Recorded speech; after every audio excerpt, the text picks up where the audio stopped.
Sorry, my internet disconnected, and then my live was cut. So part 2 really isn't supposed to be part 2. This is supposed to be another one, but whatever.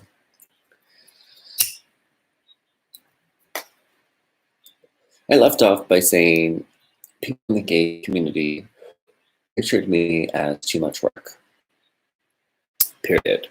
That's really the consensus. Too much. That's pretty much everybody's. When anybody does say something to me about why they're not interested in an actual relationship, it's because they think I'm too much. And I'm like, I get it. I really do. Like, and no matter what I try to do for them, like, even if I try to do all the work, like I prepare, and I try to tell them about my autism or my sexual assault or like, you know, all of the things that have happened to me in my past, the trauma, it doesn't really change anything.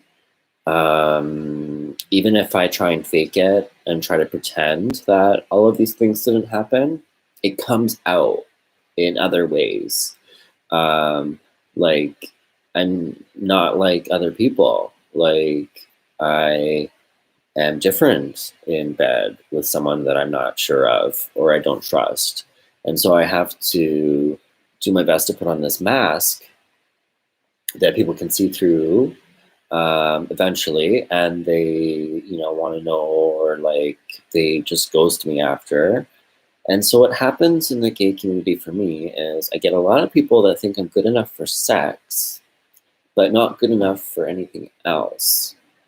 And my best friend of like 5 years when I first came out, who I'm no longer friends with for various reasons, but you know, I remember him telling me like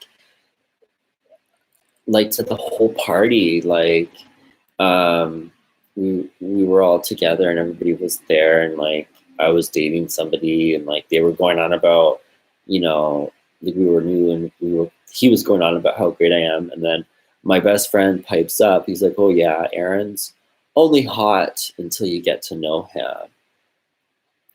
And it's true. I mean, like, he called it, but it broke my heart to see that other people felt that way too. And not only that, but like my best friend of 5 years. And I mean, like, I get it. Like, our relationship by that end of the 5 years, like, it wasn't as strong as it was at the beginning. And maybe I did something wrong for him to say that. Who knows? But it's still true. And it, like, that's how I have felt about myself my entire life and continue to feel. And then when I went to university and I had to start doing, well, really, after having been sexually assaulted and then being forced to monetize my body for income at a really young age, and then kind of making that a routine anytime that I fell into a situation where I needed money really quickly. And I sort of kind of built even more shame and more fear of being with somebody as I grew up, because I was afraid that they would find out about all of that and then not want to be with me because I have that past. And it's true, and that is what happened. So it's not like I had rational fear about those things. You know, when someone finds out that you've done sex work, they definitely don't want to take you home to mom. It's getting a little bit better these days because like everybody's doing it. But you know, like, I feel like I've done it my whole life, and so like I fit into a bit of a different category than the people that are doing it right now out of emergency. I don't know. I still feel like I get treated differently for that. But I went to university and I started to have to do the sex work a lot because I couldn't afford anything. And it was the only way that I could survive and get my degree, just because the costs of architecture, university, is just beyond anything else. It was already the second highest tuition in the university. And then on top of that, I had to do 5 years of school because they wanted me to start somewhere else first. And then all of these expenses, like you had to have the best computer and 3D models and all these other things. And I had medical expenses and a dog, and I was a mature student. And it's just like, oh my God, OSAP ran out by like November, and then February, like it was gone. Like I had to cut so many things and go without so much. And then I started to do sex work, and I started to sell myself online. And I had no choice. It was like, okay, either I drop out or do this. And I already had a part-time job, but according to OSAP, I was only allowed to make like $150 a week. And my first year of school, I made over that. And OSAP actually made me they made me pay them back. So I kept my part-time job, and then I did everything else that I needed to make money for through online or sex work. And it just blew up the shame that I already had, because everybody around me in school, at university, in this premium degree, everybody was like, had everything paid for them, and no one was really struggling like me. And so I had this huge relative deprivation. I was resentful and jealous, and anger was building throughout that whole degree, just towards the system and how unfair it is and how harder it was for me and what I had to do to get through university, like living out of my car, homeless multiple times. And, just like nobody else had to go through that. And they all had somebody that could take care of them. And the only people that I had to take care of me were people that I met online from doing sex work. And so I had like sugar daddies paying for things to keep me going. And it was, they became family, like, to me as well. Like, they were extremely caring, and I thank them. Well, one person in particular, I would never be here today if they didn't get in my boat during school and to say, we're going to help you and help you get off online because I know you hate it. And he could tell that I hated it. And I did. I was really depressed. I considered killing myself to university multiple times because I didn't want to keep doing the sex work. And there were so many times that I almost did that I shouldn't even be here. But it's sad that, I'm not the only person that does that. So it's like, it's still rare. But it's hard to go through. So a year after I graduated, I found one of the videos of a live performance of me on Pornhub. Like, somebody recorded it, and they screenshot the whole video, like 5 hours of me working on Chatterbait Online, and I wanted to die. I thought maybe I could like keep that part of my life hidden, but no. It was still hot, I looked at it, I downloaded it right away. It had been downloaded God knows how many times. It had like 20,000 views or something. And I found 5 videos of me on Pornhub, and a lot of them were really long, and they were really good shows. And I downloaded all of them, and I had them all removed, and I was sick to my stomach, and I thought to myself, oh my God. I started searching online everywhere else. I found my shit on all these different websites around like places I never even knew, and I was just sick. And then I ended up like losing everything. That was August, and I got evicted and was homeless by like November, December, and all that shit went down. And then by February, I I had survived killing myself at one point.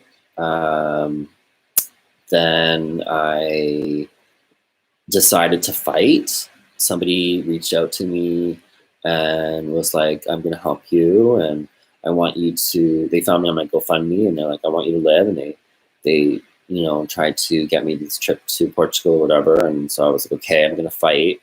And then I was like, how am I going to do this? And I thought about this video that had like 20,000 views. And I thought to myself, well, everybody else has got an OnlyFans. I have this, at least I have some content already made that was like recorded or whatever. And, it had 20,000 views. So I created a Twitter and I posted like 30 seconds of it. And it blew up. And I was not expecting it. I actually hid from my computer for like a week. First time in my life ever where I just like shut down the fucking computer and walked away. And I was so ashamed of posting it. And then it went crazy. And so I was like, okay, maybe, maybe I have something. Maybe I can make some money off of this. I never really made as much as some people make, but I made enough to pay for, my dog bills, my car insurance, my cigarettes, some of my medicine. It wasn't a lot, but I certainly hustled. And over a few months of doing that, I reached like 25,000 followers on Twitter, and I met all of these really interesting people in the business that had similar stories to me. Really hard lives and in and out of homelessness. And, I started to connect with people that were more like me for the first time in my life. And I started to get more comfortable with my past. And it was a really interesting experience. I started to get a lot of respect as well from the gay community for the first time ever. And that was kind of like a turning point where all these people that had already been through me and gone through me were like looking for my attention again. And I was getting all these old boyfriends that had already like ghosted me, coming up to me and apologizing to me and like saying that they're interested in me because they see me online. Or like all these people that treat me like shit once are like, oh, Aaron, blah, blah, blah, blah, blah, blah. Cool. And like, I remember everything, unfortunately. And I didn't hold any grudges. I'm just like, whatever. You'll probably do the same thing because I'm not any different. I'm like probably more traumatized than I was before the porn. I may love myself now, but that is definitely a roller coaster too. Like the self-love. Like, yes, I did get there, but the community that I'm surrounded by since coronavirus and since me like really fighting for autistic rights again and talking about more of my life, gay people have really isolated me. And I've also been really vocal against people in the community. And, I've really had enough of people not taking accountability for things. And so I have been a bit mouthy to everybody. And that mouth of mine has just brought up, a lot of hatred from others, for sure. And they call me a bully for calling out other people's bullies' actions. Like, here I am, anti-bully, and I just won't be a bystander. So I speak up, and then I get called a bully because I'm trying to take down a bully. So whatever. I appreciate that, fighting fire with fire. And, I guess we're both bullies at the end of the day, but I'm easier to isolate because I'm a lot different than a lot of people because of my autism, because of my traumas, because of how I react to things, because of how blunt I am and how aggressive I can be with my words.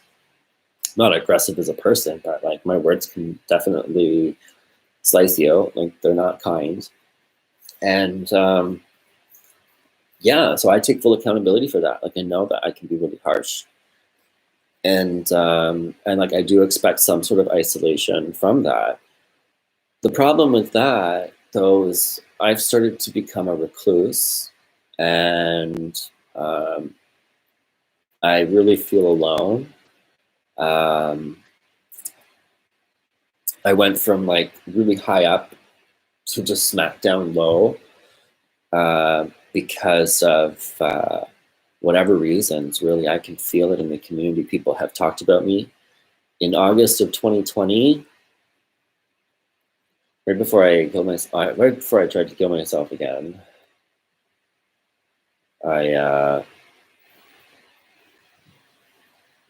this isn't the only reason why I tried, but like I had decided for some stupid reason, even though I already knew, it's like that, it's like having a,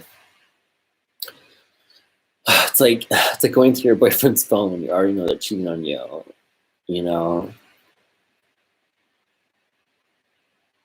It's stupid. It's like self-inflicted wounds. But I decided to go undercover. So I picked this picture of I picked a guy online that looked just like me, with plants in the background, like art, and like facial hair or whatever. He literally looked like somebody that would fit sort of all the same interests as me, blue eyes, all that jazz, whatever. And I, went on Grindr. I went on every single dating app, actually. I went on like Tinder. I went on Grindr. I even went on the Squirt. And and Scruff. And I created all these profiles of him, all the same things, whatever. And I just was like visiting, waiting to hang out here for a couple weeks, whatever. And I kept all the same personality to me. I just kept it to me. I did everything that I would do. And everybody was really interested in meeting me. It was really cool. Like everybody was like, yeah, totally. And even though I was like really quirky and things like that, and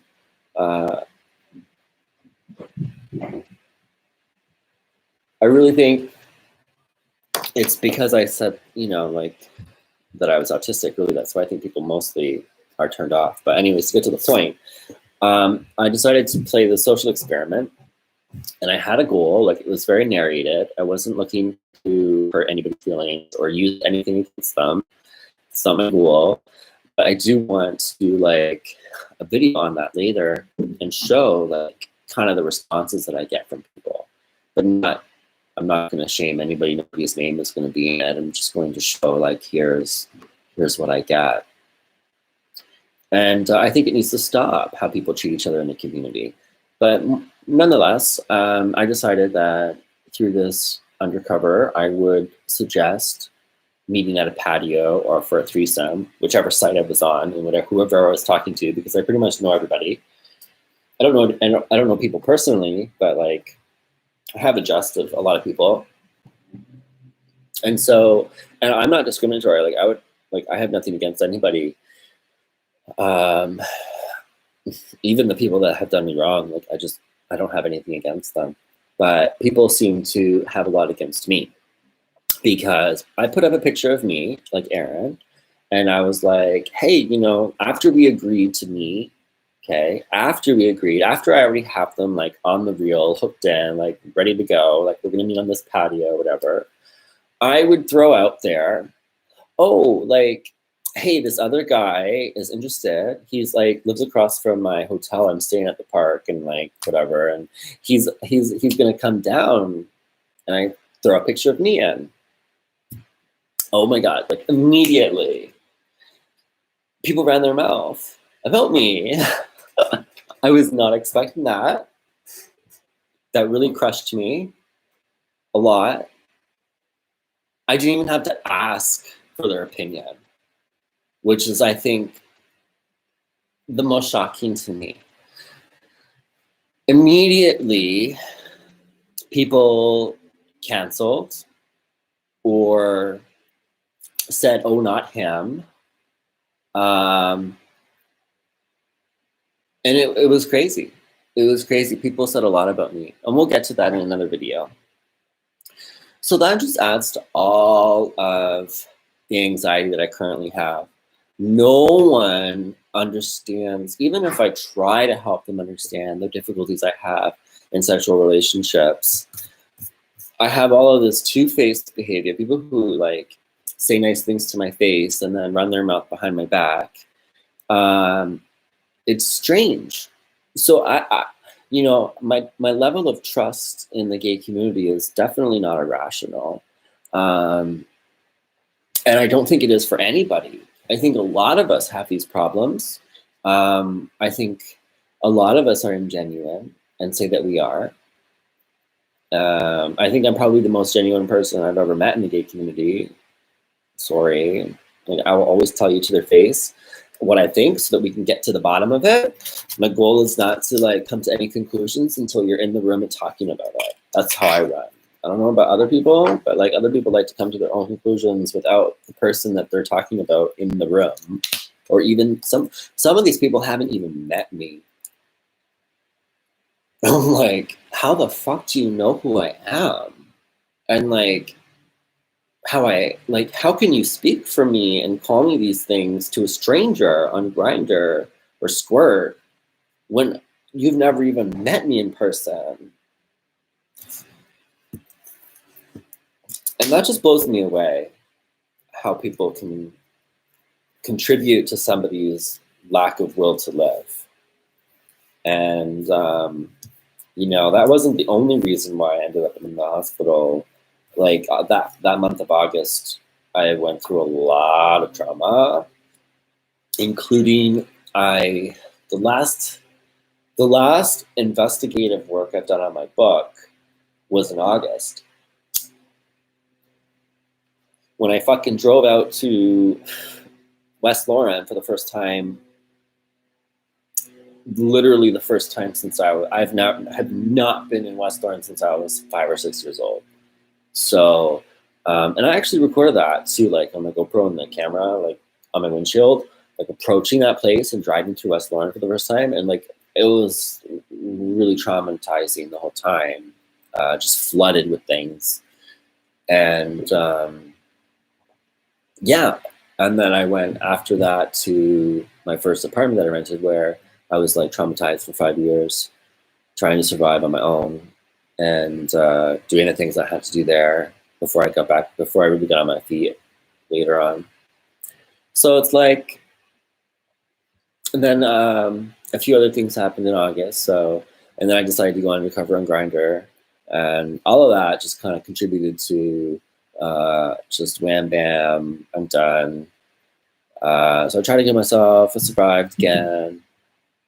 I mean, I guess I'm not doing it right. Like I guess I'm playing Russian roulette with things, and I know that there are definitely. I'm just scared of the pain part, like, so I'm just trying to find the easiest way. But it's hard to experience these traumas and survive them, and then, you know, still be isolated so much by a community that talks about how much it protects each other. And then when the princess talks about suicide, it's like every fucking gay in the goddamn village is like, oh, suicide, oh. And I'm like, bitch, like, I was literally up there telling people that I wanted to kill myself back in like how many times? And all you did was shun me. Like, there was a few people that were like, Aaron, I'm here for you. And they actually like pushed through my boundaries. And like, really, I'm here because of certain people. But the majority of people that in the community are afraid of that, and they're not comfortable around trauma. They're not comfortable around suicide, unless it has to do with some princess. But when it's someone you know, same with sexual assault. I can't even get over. I'll never. And this is why I fight so hard for this now, is because when I first talked about what happened to me, was it like 2018, I think? It was when it was why I didn't report it. The Me Too movement affected me a lot. but not as much as the why I didn't report it. Because that, when I saw that, it triggered something in my brain. And I started to think about why I didn't report it, all of them. And it bothered me a lot. And I couldn't stop thinking about it. And so I made my little placards of why I didn't report it. And it was really the first time that I ever used my social media or public anything and discussed it. Fuck, I don't even think I ever really told many people in person unless I had been with you for a really long time. And I was getting more and more comfortable. And I think in university, I talked about a couple of them. I did speak to friends and things like that, and a couple therapists here and there, but it was never really, I was never really this detailed or comfortable talking about it until the movement started and everybody else shared their story. And I started reading theirs and just being like, oh my God, it's like we're all in this horrible sea together and it needs to stop. And I felt compelled to explain also why I didn't report it and the oppression that exists in society that prevents people from, being held accountable to these crimes. And I got all of these gay men coming to me telling me that I can't believe you said that. I'm so proud of you. I've also been assaulted, but I've never told anybody else. Like, and I went on these male survivor groups, and it was the same thing. It's just a lot of people that sit on the sidelines with their trauma and try to handle it on their own and don't reach out for help. And they're scared to even address it to their people that they love. Like, a few of them have told me, like, I asked them, I'm like, does your partner know? I hope, and they're like, no, nobody knows. You're the first person I told. Me? And I was shocked. And I was like, this is wrong.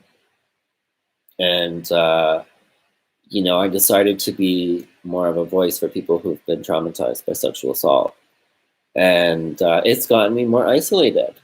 And, guys are intimidated by that in a relationship. Or some of them think that they know how to deal with it, but they really don't. Like, I am a very different person to love. And because I've done all this sex work as well, people think that I'm automatically going to be like this super sexual person in love. And I am not. Mm-mm. Like, I'll need Viagra for like the first 6 to 8 months before I actually love you.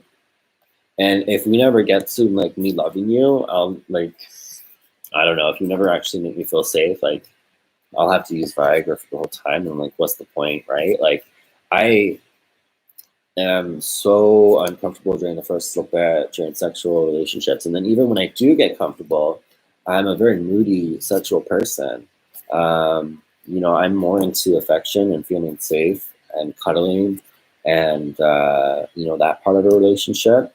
And sex to me really isn't something that I've ever enjoyed, ever. I see it more as a way to make someone feel special. I know how much people love it. Like, when you're in love with somebody, sex is a magical thing. And, I love to make people feel amazing. So that's, I think, one of the only parts that I enjoy about sex. And the only thing I enjoy about porn now, I didn't ever think I would enjoy it, but I have grown somewhat tolerant of it because of the performance aspect. It's been like, I don't know, it's kind of like, and I have to use Viagra, but, I think it's like when a video gets 500,000 views, there's kind of like a stage performance aspect to it where you kind of feel like someone famous and like there's people cheering and, there's like an applause, and I feel like I've done something right, you know. And it's all acting for me, all of it. I don't enjoy the actual sex part, but I just make it look like I do. You know, I do. I just I know how to please somebody that I might not be like, I can definitely get an erection when I'm hard, but I have to put on this whole pretend I love them kind of thing. And it comes across really passionate and authentic, and it does really well. And I've also done sex work, so I've also like, you can't be a selfish hooker. You know, when someone's paying for your time, you have to really give them whatever you want, and you have to do it well. So that's all acting. Um, yeah. So, and yeah, like, it's very hard for me to discuss sex, but I have to now. And this is a prelude. This 30-minute videos, I'm going to finish up now because I've said everything that I need to, I think, with relationship to my troubles with sex as it relates to my autism, my sexual trauma, and the gay community. And this is really going to be the prelude to my experience in the gay community. And I'm going to get to that, I think, another day, because I want to go through a lot of my messages that I've received and, you know, write them or read them to you. And we'll have like an hour talk on all of the things that I've been told by the gay community. And I hope that over time, people will start to see me as the less threatening one here, because there is no evidence of me going as low as some of these people ever.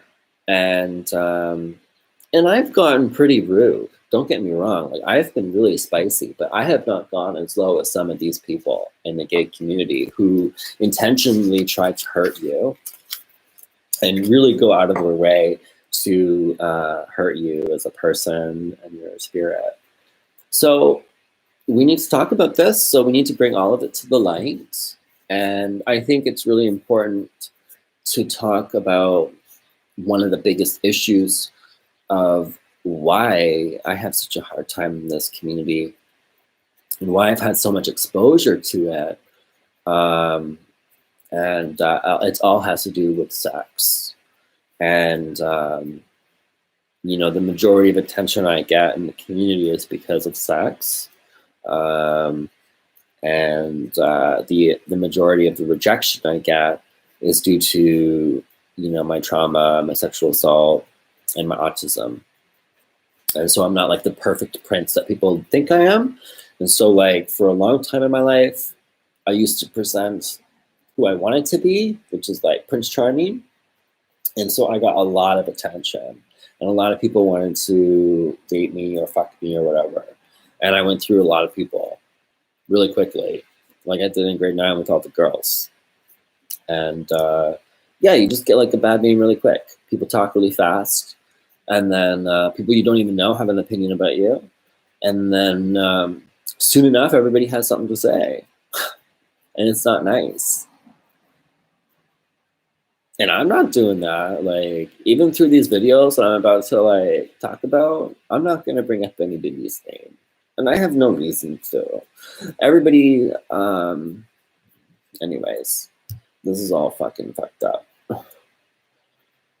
So,